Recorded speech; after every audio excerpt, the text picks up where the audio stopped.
Hansel and Gretel. Next to a great forest there lived a poor woodcutter with his wife and his 2 children. The boy's name was Hansel, and the girl's name was Gretel.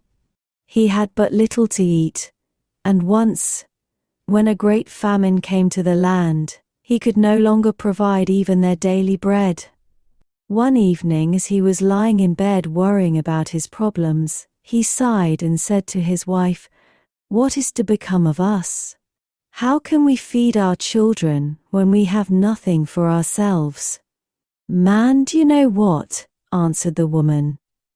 "Early tomorrow morning we will take the 2 children out into the thickest part of the woods, make a fire for them, and give each of them a little piece of bread. Then leave them by themselves, and go off to our work. They will not find their way back home and we will be rid of them." "No, woman," said the man, "I will not do that. How could I bring myself to abandon my own children alone in the woods? Wild animals would soon come and tear them to pieces." "Man, do you know what?" answered the woman. "Early tomorrow morning we will take the 2 children out into the thickest part of the woods, make a fire for them, and give each of them a little piece of bread. Then leave them by themselves, and go off to our work. They will not find their way back home and we will be rid of them." "No, woman," said the man, "I will not do that. How could I bring myself to abandon my own children alone in the woods? Wild animals would soon come and tear them to pieces." "Oh, you fool," she said. "Then all 4 of us will starve. All you can do is to plane the boards for our coffins." And she gave him no peace until he agreed. "But I do feel sorry for the poor children," said the man. The 2 children had not been able to fall asleep because of their hunger, and they heard what the stepmother had said to the father. Gretel cried bitter tears and said to Hansel, "It is over with us." "Be quiet, Gretel," said Hansel, "and don't worry. I know what to do." And as soon as the adults had fallen asleep, he got up, pulled on his jacket, opened the lower door, and crept outside. The moon was shining brightly, and the white pebbles in front of the house were glistening like silver coins. Hansel bent over and filled his jacket pockets with them, as many as would fit. Then he went back into the house and said, "Don't worry, Gretel. Sleep well. God will not forsake us." Then he went back to bed. At daybreak, even before sunrise, the woman came and woke the 2 children. "Get up, you lazy bones. We are going into the woods to fetch wood." Then she gave each one a little piece of bread, saying, "Here is something for midday. Don't eat it any sooner, for you'll not get any more." Gretel put the bread under her apron because Hansel's pockets were full of stones. Then all together they set forth into the woods. After they had walked a little way, Hansel began stopping again and again and looking back toward the house. The father said, "Hansel, why are you stopping and looking back? Pay attention now and don't forget your legs." "Oh, father," said Hansel, "I am looking at my white cat that is sitting on the roof and wants to say goodbye to me." The woman said, "You fool, that isn't your cat. That's the morning sun shining on the chimney." However, Hansel had not been looking at his cat, but instead had been dropping the shiny pebbles from his pocket onto the path. When they arrived in the middle of the woods, the father said, "You children gather some wood, and I will make a fire so you won't freeze." Hansel and Gretel gathered together some twigs. A pile as high as a small mountain, the twigs were set afire, and when the flames were burning well, the woman said, "Lie down by the fire and rest. We will go into the woods to cut wood. When we are finished, we will come back and get you." Hansel and Gretel sat by the fire. When midday came, each one ate his little piece of bread. Because they could hear the blows of an axe, they thought that the father was nearby. However, it was not an axe. It was a branch that he had tied to a dead tree, and that the wind was beating back and forth. After they had sat there a long time, their eyes grew weary and closed, and they fell sound asleep. When they finally awoke, it was dark at night. Gretel began to cry and said, "How will we get out of woods?" Hansel comforted her. "Wait a little until the moon comes up, and then we'll find the way." After the full moon had come up, Hansel took his little sister by the hand. They followed the pebbles that glistened there like newly minted coins, showing them the way. They walked throughout the entire night, and as morning was breaking, they arrived at the father's house. They knocked on the door, and when the woman opened it and saw that it was Hansel and Gretel, she said, "You wicked children, why did you sleep so long in the woods? We thought that you did not want to come back." But the father was overjoyed when he saw his children once more, for he had not wanted to leave them alone. Not long afterward there was once again great need everywhere, and one evening the children heard the mother say to the father, "We have again eaten up everything. We have only a half loaf of bread, and then the song will be over. We must get rid of the children. We will take them deeper into the woods, so they will not find their way out, otherwise there will be no help for us." The man was very disheartened and he thought, it would be better to share the last bit with the children. But the woman would not listen to him, scolded him, and criticized him. He who says A must also say B, and because he had given in the first time, he had to do so the second time as well. The children were still awake and had overheard the conversation. When the adults were asleep, Hansel got up again and wanted to gather pebbles as he had done before, but the woman had locked the door, and Hansel could not get out. But he comforted his little sister and said, "Don't cry, Gretel. Sleep well, God will help us." Early the next morning the woman came and got the children from their beds. They received their little pieces of bread, even less than the last time. On the way to the woods, Hansel crumbled his piece in his pocket, then often stood still and threw crumbs onto the ground. "Hansel, why are you always stopping and looking around?" said his father. "Keep walking straight ahead. I can see my pigeon sitting on the roof. It wants to say goodbye to me." "Fool," said the woman, "that isn't your pigeon. That's the morning sun shining on the chimney."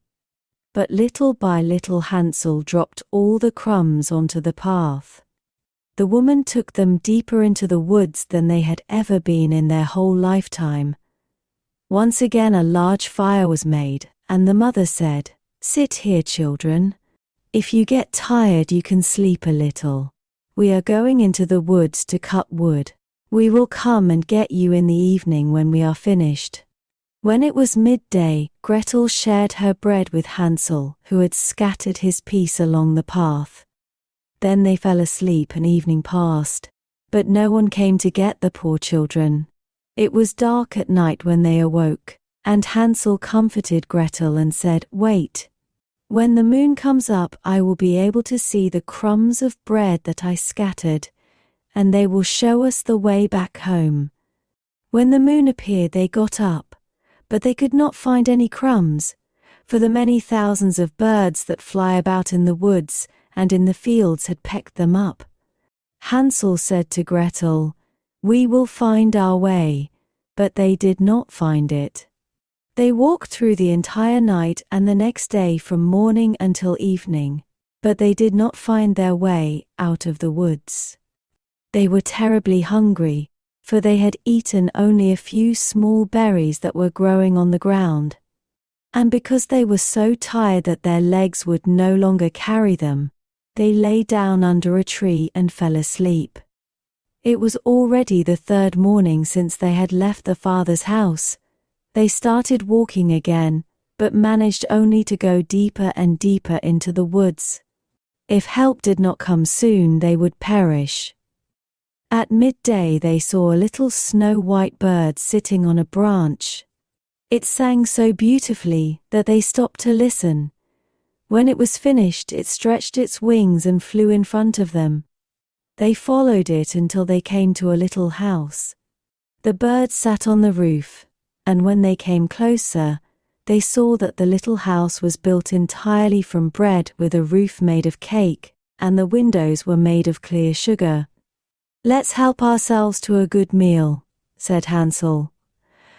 "I'll eat a piece of the roof, and Gretel, you eat from the window. That will be sweet." Hansel reached up and broke off a little of the roof to see how it tasted, while Gretel stood next to the window panes and was nibbling at them. Then a gentle voice called out from inside, "Nibble, nibble, little mouse. Who is nibbling at my house?" The children answered, the wind, the heavenly child." They continued to eat, without being distracted. Hansel, who very much liked the taste of the roof, tore down another large piece, and Gretel poked out an entire round window pane. Suddenly the door opened, and a woman, as old as the hills and leaning on a crutch, came creeping out. Hansel and Gretel were so frightened that they dropped what they were holding in their hands. But the old woman shook her head and said, "Oh, you dear children, who brought you here? Just come in and stay with me. No harm will come to you." She took them by the hand and led them into her house. Then she served them a good meal, milk and pancakes with sugar, apples and nuts. Afterward she made 2 nice beds for them, decked in white. Hansel and Gretel went to bed, thinking they were in heaven. But the old woman had only pretended to be friendly. She was a wicked witch who was lying in wait there for children.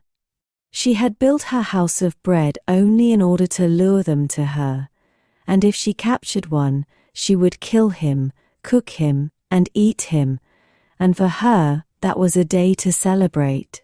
Witches have red eyes and cannot see very far, but they have a sense of smell like animals, and know when humans are approaching. When Hansel and Gretel came near to her, she laughed wickedly and spoke scornfully, "Now I have them, they will not get away from me again." Early the next morning, before they awoke, she got up, went to their beds, and looked at the 2 of them lying there so peacefully, with their full red cheeks. "They will be a good mouthful," she mumbled to herself.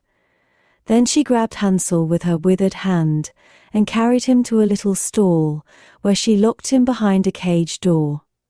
Cry as he might, there was no help for him. Then she shook Gretel and cried, "Get up, lazy bones, fetch water and cook something good for your brother. He is locked outside in the stall and is to be fattened up. When he is fat, I am going to eat him." Gretel began to cry, but it was all for nothing.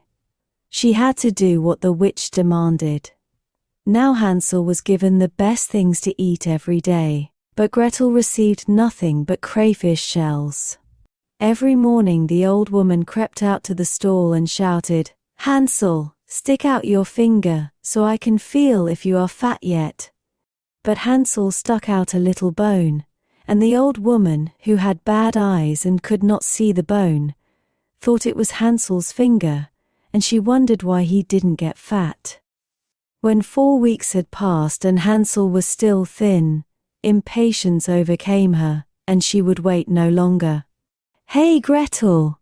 she shouted to the girl. "Hurry up and fetch some water. Whether Hansel is fat or thin, tomorrow I'm going to slaughter him and boil him." Oh, how the poor little sister sobbed as she was forced to carry the water, and how the tears streamed down her cheeks. "Dear God, please help us," she cried. "If only the wild animals had devoured us in the woods, then we would have died together." "Save your slobbering," said the old woman. "It doesn't help you at all." The next morning Gretel had to get up early, hang up the kettle with water, and make a fire. "First we are going to bake," said the old woman. "I have already made a fire in the oven and kneaded the dough." She pushed poor Gretel outside to the oven, from which fiery flames were leaping. "Climb in," said the witch, "and see if it is hot enough to put the bread in yet." And when Gretel was inside, she intended to close the oven and bake her and eat her as well. But Gretel saw what she had in mind, so she said, "I don't know how to do that. How can I get inside?" "Stupid goose," said the old woman. "The opening is big enough. See, I myself could get in." And she crawled up, stuck her head into the oven. Then Gretel gave her a shove, causing her to fall in. Then she closed the iron door and secured it with a bar. The old woman began to howl frightfully. But Gretel ran away, and the godless witch burned up miserably. Gretel ran straight to Hansel, unlocked his stall and cried, "Hansel, we are saved! The old witch is dead!" Then Hansel jumped out, like a bird from its cage when someone opens its door. How happy they were! They threw their arms around each other's necks, jumped with joy, and kissed one another. Because they now had nothing to fear, they went into the witch's house. In every corner were chests of pearls and precious stones. "These are better than pebbles," said Hansel, filling his pockets. Gretel said, "I will take some home with me as well," and she filled her apron full. "But now we must leave," said Hansel, "and get out of these witchwoods." After walking a few hours, they arrived at a large body of water. "We cannot get across," said Hansel. "I cannot see a walkway or a bridge." "There are no boats here," answered Gretel, "but there is a white duck swimming. If I ask it, it will help us across." Then she called out, "Duckling, duckling, here stand Gretel and Hansel. Neither a walkway nor a bridge, take us onto your white back." The duckling came up to them, and Hansel climbed onto it, then asked his little sister to sit down next to him. "No," answered Gretel, "that would be too heavy for the duckling. It should take us across one at a time." That is what the good animal did, and when they were safely on the other side, and had walked on a little while, the woods grew more and more familiar to them, and finally they saw the father's house in the distance. They began to run, rushed inside, and threw their arms around the father's neck. The man had not had even one happy hour since he had left the children in the woods. However, the woman had died.